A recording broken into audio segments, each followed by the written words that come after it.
Всем привет, дорогие зрители, подписчики, а также гости моего канала. Я сегодня хочу рассказать о выращивании винограда на филоксероустойчивых подвоях.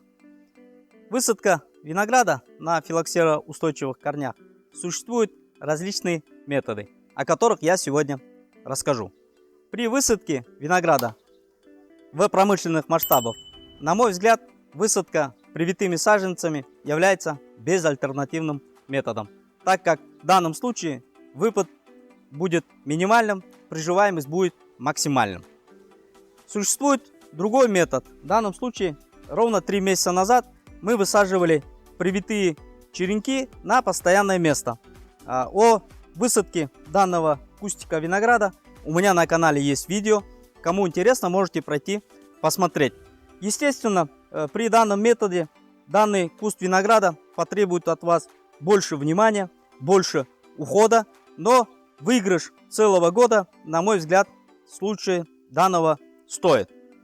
Здесь прирост составил около 70 сантиметров, но, как говорят, виноград — это солнечная культура, так как вырабатывание ассимилянтов с помощью листьев преимущественно нуждается в солнечных лучах.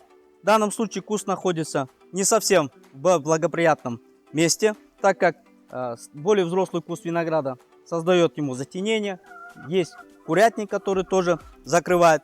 Но давайте пройдем посмотрим другие кусты винограда, которые у нас высажены в один и тот же период. Видим, данный куст винограда тоже был высажен в один день, но здесь прирост составил более 2 метров. Все за счет того, что куст находится в более благоприятных условиях, получает больше солнечного света. Но данный куст не единичный случай. Давайте пройдемте, посмотрим на аналогичные кусты. Видим, так же самое высажены были черенками на постоянное место. И здесь видим, прирост составляет более 2 метров. Видим, и здесь куст точно так же больше 2 метров. Видим, высажены были на постоянное место. Но за счет того, что получают больше солнечного света, они составили больше прирост. Так, существует и другой метод, который можно использовать в определенных условиях, о которых я вам сейчас расскажу. Давайте пройдемте к подвойному сорту винограда, который посажены на постоянное место. Следующий метод выращивания винограда на филоксероустойчивых подвоях заключается в том, чтобы высадить филоксероустойчивый подвой на постоянное место. В данном случае это сорт винограда Кобер 5ББ. Такой способ, можно сказать, на перспективу. Бывает, каждый год появляются различные новинки, которые мы по объективным различным причинам не можем взять. Или же сорт остро дефицитный, или же цена неприемлемая для вас. В таких случаях подходит высадка филоксероустойчивого подвоя на постоянное место. По протяжении 2-3 лет перепривить данный куст винограда на тот сорт, который вам понравится.